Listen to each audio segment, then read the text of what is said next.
de la faim, ça c'est l'hypothèse. Parce que la démarche scientifique a des étapes. Il faut avoir une hypothèse. Il faut avoir une preuve scientifique, c'est-à-dire une démonstration.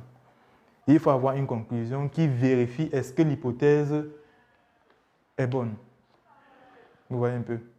Si on prend par exemple un cas simple, le problème scientifique qu'on veut développer ici, c'est résoudre le problème de la faim. Ok, on veut résoudre le problème de la faim. Comment est-ce qu'on peut faire? On peut procéder par un raisonnement scientifique. Voilà, on veut résoudre le problème de la faim. Ça, c'est l'hypothèse. Comment est-ce qu'on procède? Premièrement, on peut, par exemple, développer des industries de fabrication du pain. Voilà. On va dire, OK, on va fabriquer du pain. En fabriquant du pain, les gens pourront le consommer. Comment est-ce qu'on fabrique du pain? Pour fabriquer du pain, il faut d'abord avoir ce qu'on appelle la farine de blé. Pour avoir le blé, qu'est-ce qu'il faut? Il faut le cultiver sur des espaces à grande échelle. Il faut le cultiver sur des espaces à grande échelle, c'est-à-dire des terrains en termes de milliers d'hectares. OK. Donc, on va par exemple aller acheter des espaces. Par exemple, je peux dire, on va aller par exemple dans un village et rencontrer les autorités ou bien les chefs traditionnels ou bien ceux qui sont propriétaires des terres. On va louer les espaces ou bien les acheter. Quand on loue dans ces espaces où on les achète, disons sur une dizaine, 10 000 hectares supposons, on va donc réaliser une agriculture de la culture de blé. Quand on réalise donc la culture de blé, premièrement, quand on achète la terre, ceux qui vendent la terre, qui louent la terre, gagnent déjà de l'argent. C'est une chaîne de valeur qu'on crée.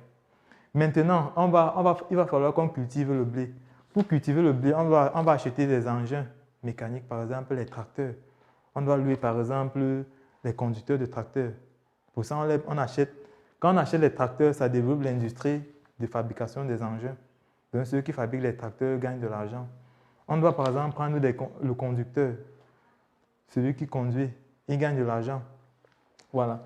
Il gagne de l'argent pour par exemple couper le blé en termes de production et tout. Et maintenant, on va aller stocker le blé dans des entrepôts. Quand on stocke alors le blé dans les entrepôts, forcément, ceux qui ont des entrepôts maintenant, on veut y passer à la production. Voilà. On stocke dans les entrepôts. Ceux qui gagnent de l'argent ici, par exemple, ce sont les gardiens. Ceux qui vont s'assurer de la qualité du blé. Parce qu'il faut conserver, il faut avoir des ingénieurs qui s'assurent est-ce que le blé est encore en bon état. Voilà.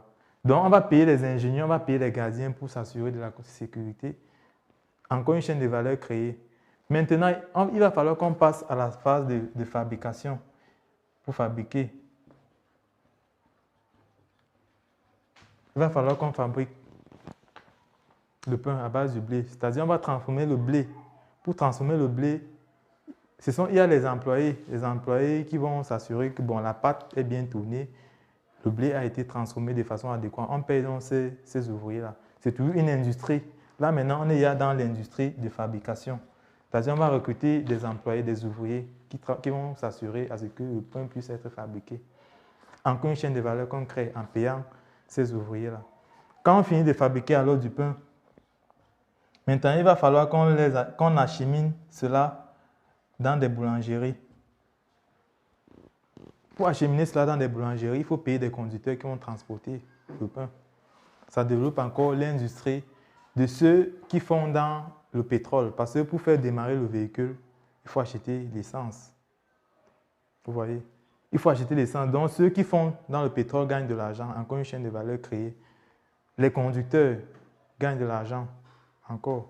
On achemine donc le pain dans la boulangerie. Là, maintenant, quand le pain est là, nous venons maintenant, on achète le pain à la boulangerie. Quand on achète donc le pain à la boulangerie, qui gagne de l'argent à cet effet? Celui qui a la boulangerie gagne de l'argent. Il gagne de l'argent et il paye aussi les employés qui s'assurent du service. OK. Maintenant, on achète le pain. Quand on achète maintenant le pain, on a notre baguette de pain ici. On va maintenant aller le consommer à la maison. Quand on consomme à la maison, est-ce qu'on gagne? Oui. On gagne dans la mesure où ça répond à un besoin spécifique, combler la faim. on n'aura plus faim parce qu'on a consommé du pain qui a été fabriqué. Alors, est-ce que ça résout le problème de la faim? Oui, ça résout le problème de la faim. Donc, l'hypothèse de départ est vérifiée.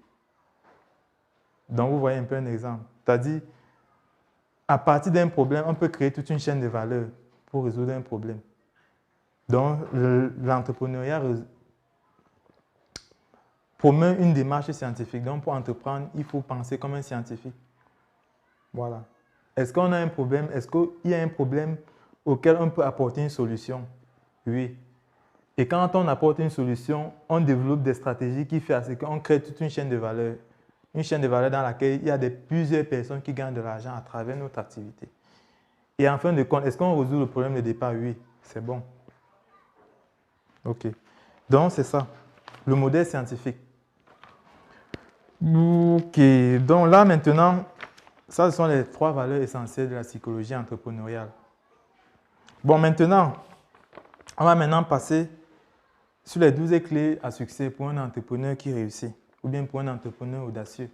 Bon, là, maintenant, c'est beaucoup plus pour donner les stratégies afin que lorsque vous lancez sur le plan entrepreneurial, pour ceux qui ont des business, que vous sachiez ce qu'il faut faire pour que votre entreprise croisse ou bien quel est le mindset à avoir. Voilà, pour avancer. OK. 12 clés de succès pour l'entrepreneur qui réussit. Premièrement, il faut vous projeter dans l'avenir. Voilà, quand on parle de la projection dans l'avenir, cela veut dire que vous devez, par exemple, avoir votre entreprise, une vision de votre entreprise, par exemple, sur 5 ans, sur 10 ans. Si je prends par exemple le cas de notre agence de communication EBS Digital Group,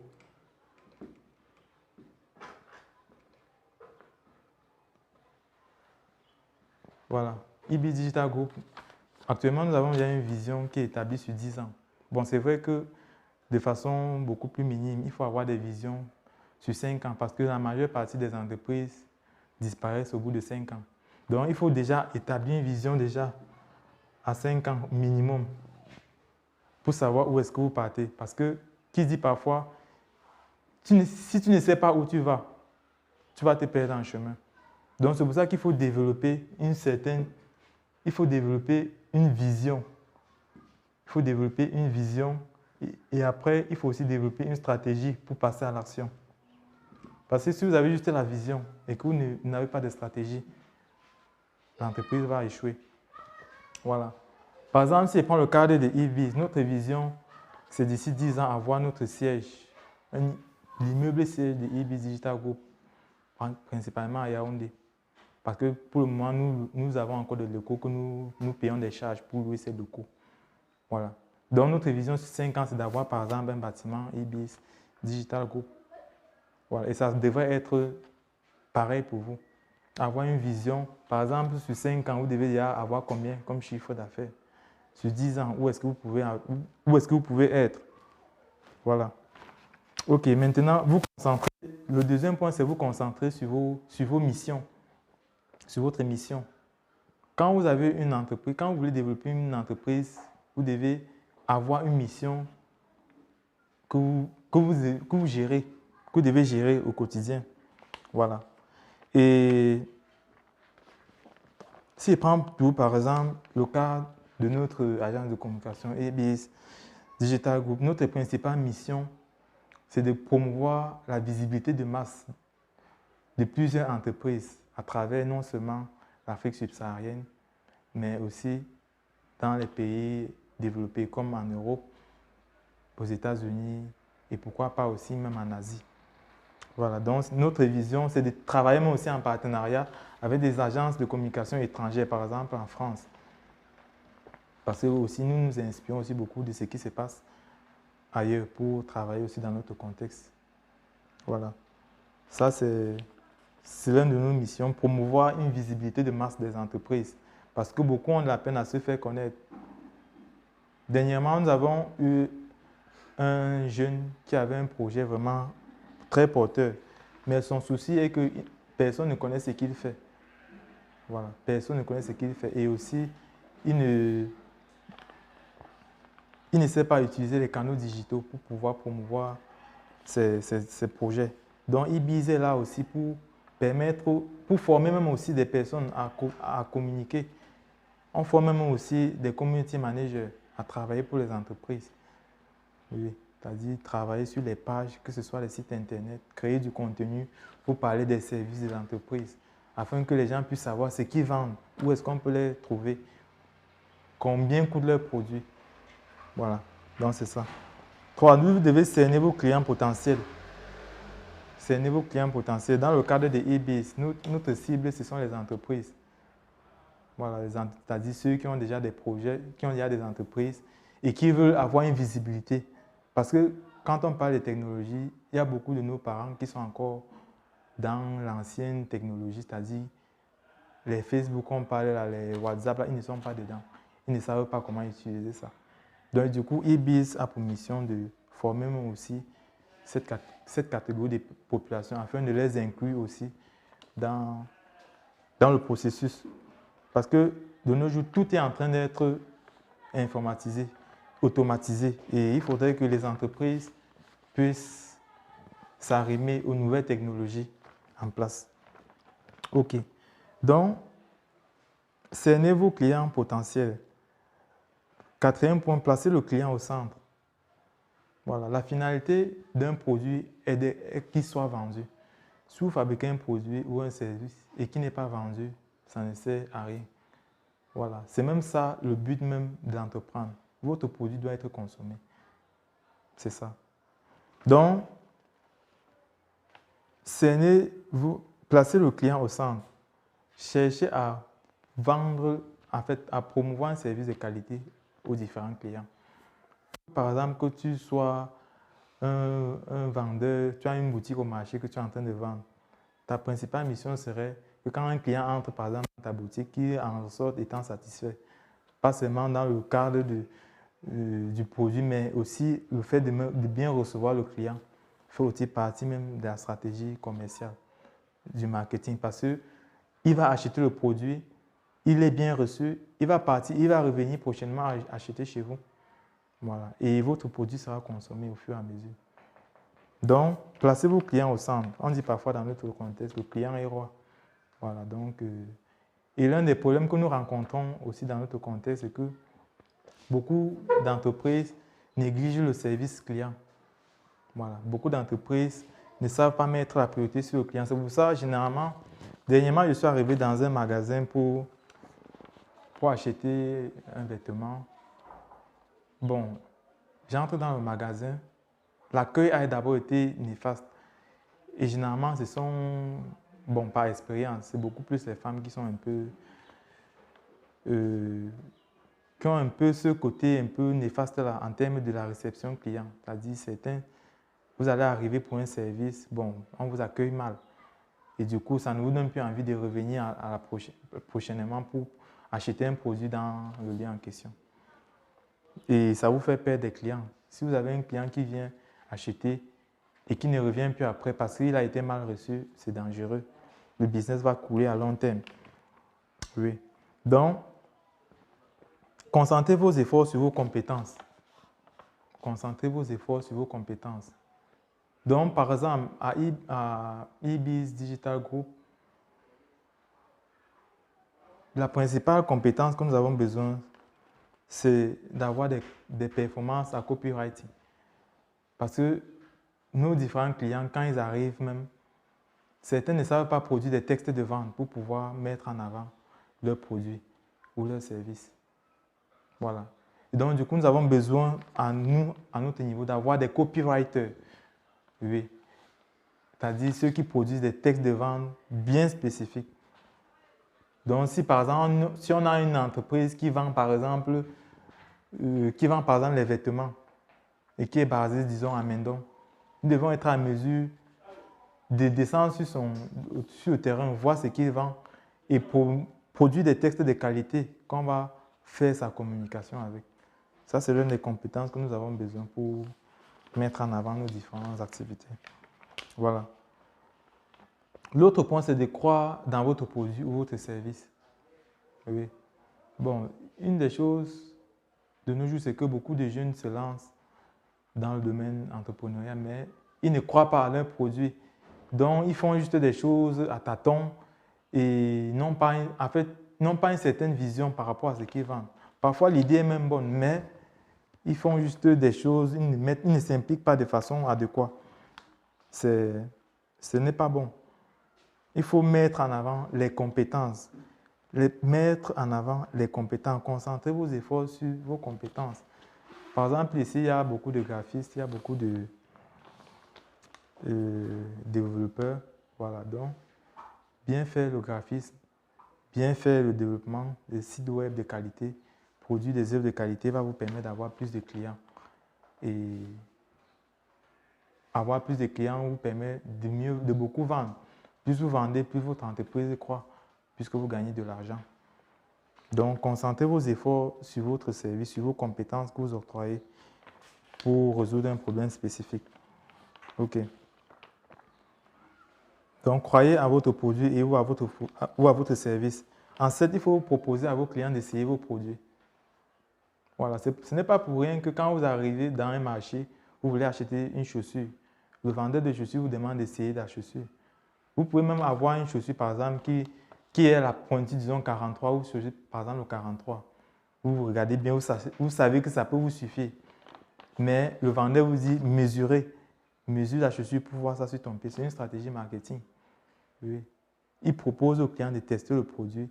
Et quand toi-même tu portes, tu vois comment c'est bien dans ton pied, ça te pousse facilement à acheter. Oui. Pourtant, quand tu regardes juste le 7, ça va te suffire, mais la probabilité que tu abandonnes est élevée. Quand tu mets déjà dans le pied et que toi-même tu vois comment ça donne, tu sors facilement l'argent. Donc, proposez aux clients de tester vos produits et services. Même chose pour ceux qui font dans la vente de la viande. Vous allez arriver dans un carrefour, on les appelle parfois les babanas. Tu vas acheter de la viande, il coupe d'abord un petit morceau, il te goûte, tu manges d'abord, tu vois que c'est bon. Finalement, tu finis par acheter. Même si tu goûtes et que ce n'est même pas bon, le simple fait d'avoir goûté, tu seras forcément contraint d'acheter parce que dans le principe marketing, il y a ce qu'on appelle la réciprocité, le principe de réciprocité. C'est-à-dire, quand quelqu'un te rend service, tu as parfois l'obligation à lui rendre l'appareil. C'est-à-dire, à retourner l'ascenseur de telle sorte que ça devient un match à égalité. Voilà. Donc, c'est un peu presque le même processus. Il va te goûter la viande, tu manges, si c'est bon ou que ce n'est pas bon, tu te retrouves en train d'acheter. C'est une stratégie marketing, mais en fin de compte, il gagne de l'argent puisqu'il a vendu. Voilà. Donc, proposez à vos clients d'essayer vos différents produits et ça sera très bénéfique. OK. Un autre point, le 9e point, c'est de développer des partenariats. Développer des partenariats. Quand vous lancez un projet sur le plan entrepreneurial, vous devez avoir forcément des partenaires. Parce qu'à un certain niveau, vous ne pouvez pas vous ne pouvez pas développer votre produit vous-même. C'est très, très compliqué. Voilà. Par exemple, dans le cadre de notre agence eBiz Digital Group, nous travaillons avec d'autres agences de communication. Oui. Juste pour voir quelles sont les nouvelles stratégies qui sont en place, quelle est la nouvelle technologie qui est en place pour pouvoir, par exemple, sponsoriser une page, puisque l'algorithme Facebook, généralement, est modifié. Comment est-ce qu'il faut mieux paramétrer la publicité sur Instagram? Voilà. On travaille aussi avec d'autres agences pour avoir de nouvelles techniques et c'est très bénéfique. Et si on prend même le cas de l'entreprise Apple et Samsung,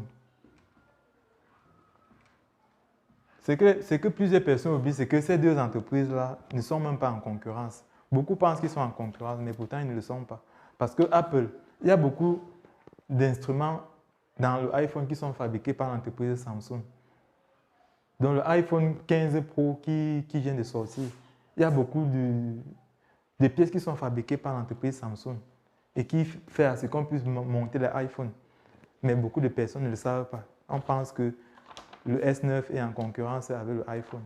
Pourtant, quand Apple vend un iPhone, Samsung aussi gagne de l'argent.